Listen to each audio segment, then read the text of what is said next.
Hello students, question is 10 to the power 12 alpha particles nuclei of helium per second falls on a neutral sphere.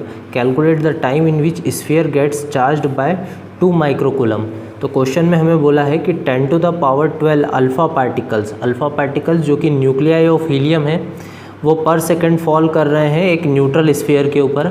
हमें calculate करना है time जिसमें कि sphere पर जो charge है वो 2 माइक्रोकूलम हो जाता है।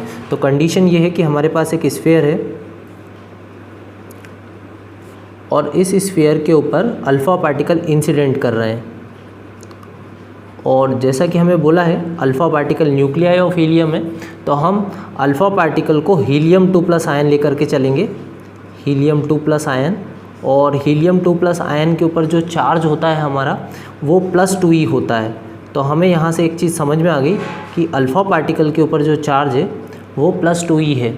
अब ये अल्फ़ा पार्टिकल इस स्फीयर के ऊपर इंसिडेंट हो रहे हैं और जब ये इस पे इंसिडेंट होंगे तो इस पर पॉजिटिव चार्ज डेवलप होगा और हमें इस पर कितना चार्ज चाहिए, तो हमें बोला है क्वेश्चन में कि 2 माइक्रोकूलम इस पर चार्ज हमें चाहिए और इसे 2 माइक्रोकूलम चार्ज देने में कितना टाइम लगेगा वो हमें निकालना है।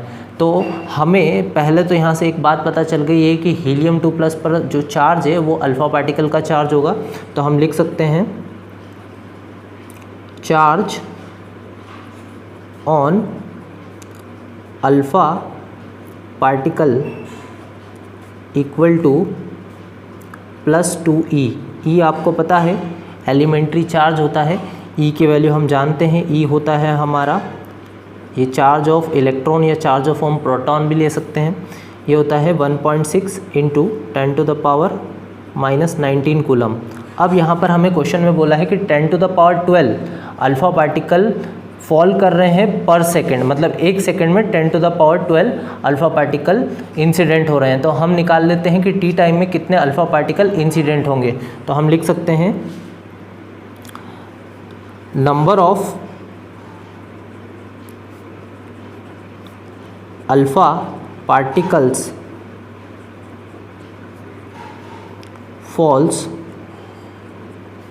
इन टी सेकेंड्स। तो अगर 1 सेकेंड में हमारे 10 to the power 12 हो रहे हैं तो टी सेकेंड में 10 to the power 12 × t इतने अल्फ़ा पार्टिकल इंसिडेंट होंगे। 10 to the power 12 × t alpha particle. अब हमारे पास चार्ज है अल्फ़ा पार्टिकल का जो कि 2e है +2e। तो हम जो टोटल चार्ज टी टाइम में इंसिडेंट होगा वो हम निकाल सकते हैं। तो हम निकाल सकते हैं यहाँ से charge incident in t second equal to, हमारे पास नंबर ऑफ़ अल्फ़ा पार्टिकल हमने निकाल लिए जो टी सेकेंड में फॉल हो रहे हैं, उसका हम मल्टीप्लिकेशन कर देते हैं चार्ज ऑफ अल्फ़ा पार्टिकल से जो कि +2e है। अब हमारा जो गिवन चार्ज है जो हमें चाहिए, जो चार्ज का रिक्वायरमेंट है वो हमारा 2 माइक्रोकूलम है। तो जो गिवन चार्ज है हमारे पास यहाँ पर गिवन चार्ज जिसे कि हम कैपिटल Q ले सकते हैं जो कि हमें दिया है 2 माइक्रोकूलम और माइक्रो हटेगा तो 10 to the power -6 आ जाएगा और ये कूलम में है। अब हम इस रिक्वायर्ड चार्ज को इक्वेट कर सकते हैं जो टी टाइम में हमारा जो चार्ज इंसिडेंट हुआ है उससे। तो हम क्या कर सकते हैं, इस चार्ज को इक्वेट कर सकते हैं जो टी टाइम में हमारा चार्ज इंसिडेंट हो रहा है उससे और हम टी की वैल्यू वहाँ से निकाल लेंगे। तो हम लिख सकते हैं 2 × 10 to the power -6 will be equal to 10 to the power 12 t × 2e। 2 और ये वाला 2 कैंसिल हो जाएगा और हमें t चाहिए तो हम t निकाल लेते हैं। ये हो जाएगा हमारा 10 to the power -6, ये चला जाएगा डिवाइड में 10 to the power 12 डिवाइड में चला गया और e की वैल्यू हमने लिख रखी है 1.6 × 10 to the power -19 कूलम। ये हम यहाँ पर डाल देते हैं 1.6 × 10 to the power -19 कूलम।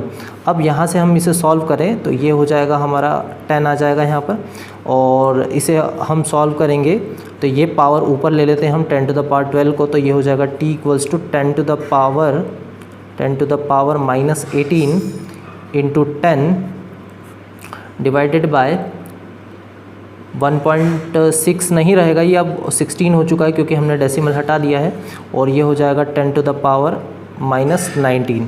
इसे और फर्दर सॉल्व कर लेते हैं। ये हो जाएगा हमारा t इक्वल्स टू 10/16 और ये हो जाएगा 10 टू द पावर माइनस 18 और ये 19 ऊपर ले लें तो प्लस 19 हो जाएगा, मतलब यहाँ से हमारे पास एक 10 आ जाएगा। तो हम लिख सकते हैं t इक्वल्स टू 10 ये वाला, और एक यहाँ से हमारे पास एक 10 आ जाएगा और डिवाइडेड बाय 16 जो कि हो जाएगा 100/16, और इसे आप डिवाइड करेंगे तो ये आती है वैल्यू, ये वैल्यू निकलती है 100/16 6.25 सेकेंड। तो यहाँ से जो हमारा टाइम है वो निकल के आया है 6.25 सेकेंड।